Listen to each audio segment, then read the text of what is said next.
आज हम बात करेंगे एक ऐसे इंपॉर्टेंट टॉपिक पर जो पूरी दुनिया को इम्पैक्ट कर रहा है। 18 अगस्त 2025 को वॉशिंगटन डीसी में अमेरिकी राष्ट्रपति डोनाल्ड ट्रंप और यूक्रेन के राष्ट्रपति व्लादिमीर ज़ेलेंस्की और यूरोप के कई बड़े नेताओं की मुलाकात हो रही है। इस मुलाकात का मकसद है यूक्रेन और रूस की जंग को खत्म करने के तरीकों पर विचार करना और चर्चा करना। हम आपको विस्तार से बताएंगे कि इस मुलाकात में क्या क्या हो सकता है।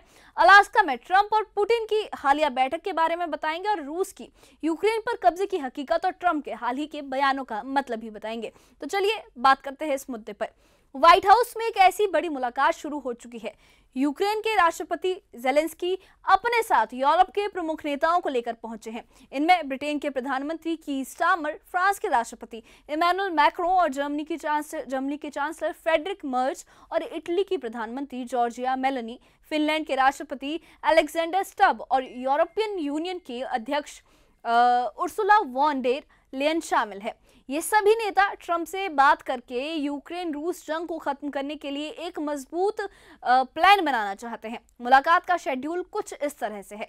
अमेरिकी समय के मुताबिक दोपहर 1 बजे यूरोपीय नेता व्हाइट हाउस पहुंचेंगे। फिर 1:15 पर ज़ेलेंस्की आएंगे और उसके बाद सामूहिक चर्चा शुरू होगी। भारतीय समय अनुसार ये मुलाकात रात 9:30 बजे से चल रही है। इस चर्चा में हमारा जो मेन मुद्दा है वो है कि कैसे युद्ध को रोका जाए और यूक्रेन की सुरक्षा सुनिश्चित की जाए। ये मुद्दा है मीटिंग का एक अहम मेन एजेंडा। ज़ेलेंस्की और यूरोपियन नेता है वो जो चाहते हैं कि अमेरिका यूक्रेन को और समर्थन दे, जैसे हथियार और आर्थिक मदद, ताकि रूस पर दबाव बढ़े। लेकिन ट्रंप का रुख थोड़ा अलग हो चुका है। वो जल्द से जल्द शांति समझौता चाहते हैं जिसमें कुछ समझौते करने पड़ सकते हैं, खासकर यूक्रेन को। ये मुलाकात इसलिए भी इम्पॉर्टेंट है क्योंकि हाल ही में रूस ने यूक्रेन पर हमले और ज़्यादा तेज कर दिए हैं। फॉर एग्जांपल, आज सुबह ही रूसी सेना ने ज़ापोरिजिया, सुमी और ओडेसा पर हमले किए हैं, जिनमें कई नागरिक भी मारे गए हैं और कई घायल हुए हैं। ज़ेलेंस्की ने इसे साफ साफ हमला बताया और कहा कि रूस जानबूझकर शांति प्रयासों को कमजोर कर रहा है। ये हालात दिखाते हैं कि युद्ध अभी भी जारी है और दोनों पक्षों को बातचीत से समाधान निकालना होगा। अब बात करते हैं 15 अगस्त 2025 को अलास्का में हुई ट्रंप और रशियन राष्ट्रपति व्लादिमीर पुतिन की मुलाकात की। ये मुलाकात जॉइंट बेस एल्मेंडोफ रिचर्डसन में हुई, जो लगभग 3 घंटे तक चली।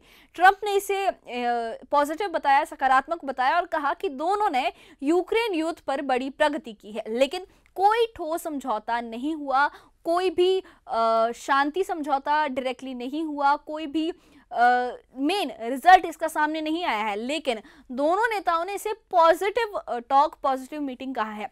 पुतिन ने कहा कि ये मुलाकात बहुत ज़्यादा उपयोगी थी और युद्ध की असल वजहों को खत्म करने की जरूरत है।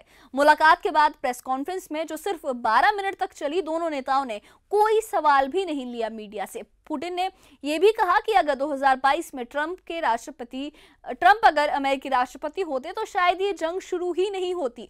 ट्रंप ने सहमति जताई और कहा कि अब शांति के लिए काम करना होगा। लेकिन यूक्रेन के अधिकारियों का कहना है कि ये मुलाकात रूस के लिए फायदेमंद रही क्योंकि पुतिन ने इसे इस्तेमाल करके दिखाया कि वो दुनिया में अलग थलग नहीं है, आइसोलेटेड नहीं है। यूक्रेनी संसद के एक सदस्य अलेक्जेंडर मेरेस्को ने कहा कि पुतिन जो है उन्होंने सूचना युद्ध जीत लिया है, इंफॉर्मेशन वॉर जीत ली है। इस मुलाकात के बाद ट्रंप का रुख रूस की तरफ झुकता हुआ नजर आ रहा है। उन्होंने कहा कि यूक्रेन को कुछ क्षेत्रों में समझौता करना पड़ सकता है, जैसे क्रीमिया और डॉनबास। ट्रंप के विशेष दूत स्टीव विटकॉफ ने बताया कि पुतिन ने यूक्रेन के लिए मजबूत सुरक्षा गारंटी देने के लिए सहमति भी जताई है, लेकिन बदले में रूस उन 5 क्षेत्रों पर कब्जा चाहता है जिसमें क्रीमिया, लुहांस्क, डोनेत्स्क, ज़ापोरिजिया और खेरसान शामिल है। ये वो इलाके हैं जिन्हें रूस ने 2022 में जनमत संग्रह के बाद अपने में मिला लिया था। हालांकि अंतर्राष्ट्रीय स्तर पर इसे मान्यता नहीं मिली है। यूक्रेन रूस युद्ध अब 3 साल से ज्यादा वक्त से चल रहा है। इस जंग को 3 साल से ज्यादा वक्त हो चुका है और रूस ने यूक्रेन के बड़े हिस्सों पर कब्जा कर लिया है। Institute for the study of war की रिपोर्ट के मुताबिक रूस यूक्रेन के लगभग 16% से 19% इलाके पर नियंत्रण रखता है, जो करीब 1,14,500 वर्ग किलोमीटर है। इसमें क्रीमिया भी शामिल है, जो 2014 से रूस के कब्जे में है। खास तौर पर पूर्वी यूक्रेन के डॉनबास क्षेत्र में रूस का दबदबा है। डॉनबास लुहांस्क और डोनेट्स्क से मिलकर बनता है और रूस ने लुहांस्क का लगभग पूरा हिस्सा कब्जा कर लिया है और डोनेट्स्क का बड़ा भाग भी उसके पास है।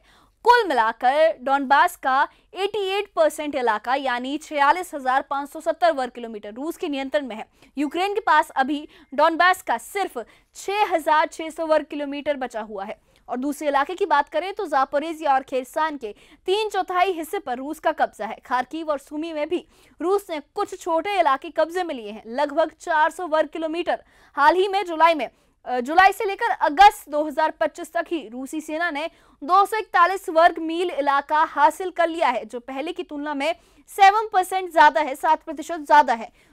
रूस अब डोनेट्स्क के बाकी शहरों की तरफ बढ़ रहा है और ये जो सिचुएशन है ये यूक्रेन के लिए काफी ज्यादा चैलेंजिंग है, क्योंकि रूसी सेना लगातार हमले कर रही है लेकिन यूक्रेन भी जवाब दे रहा है। जैसे 15 अगस्त को यूक्रेनी ड्रोन्स ने रूसी एयरफील्ड्स पर हमला किया था। ट्रंप ने हाल ही में कई बयान दिए हैं जो यूक्रेन युद्ध पर उनके थॉट्स को दिखाते हैं। उन्होंने सोशल मीडिया पर लिखा कि ज़ेलेंस्की अगर चाहें तो युद्ध तुरंत खत्म कर सकते हैं, लेकिन इसके लिए यूक्रेन को क्रीमिया छोड़ना होगा और नेटो में शामिल होने का विचार भी छोड़ना होगा।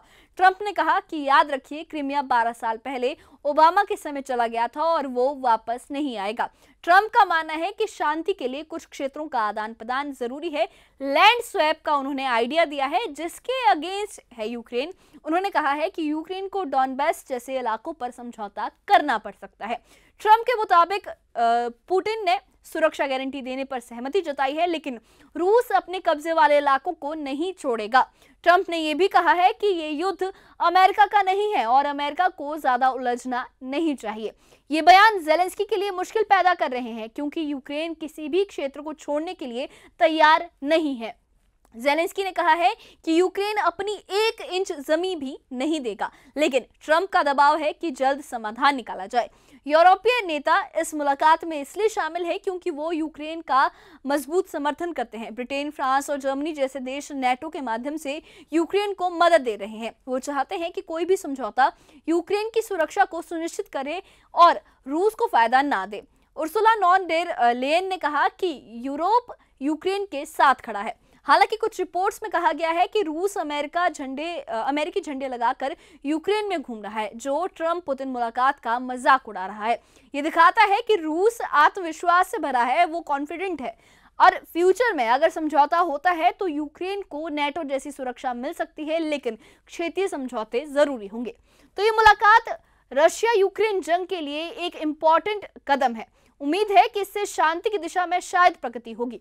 आपको क्या लगता है? हमें कमेंट बॉक्स में अपनी राय जरूर बताइए और इससे जुड़े अपडेट्स के लिए और ऐसी ही खबरों के लिए हमारे चैनल के साथ बने रहिए। हमारे चैनल को सब्सक्राइब करिए। शुक्रिया।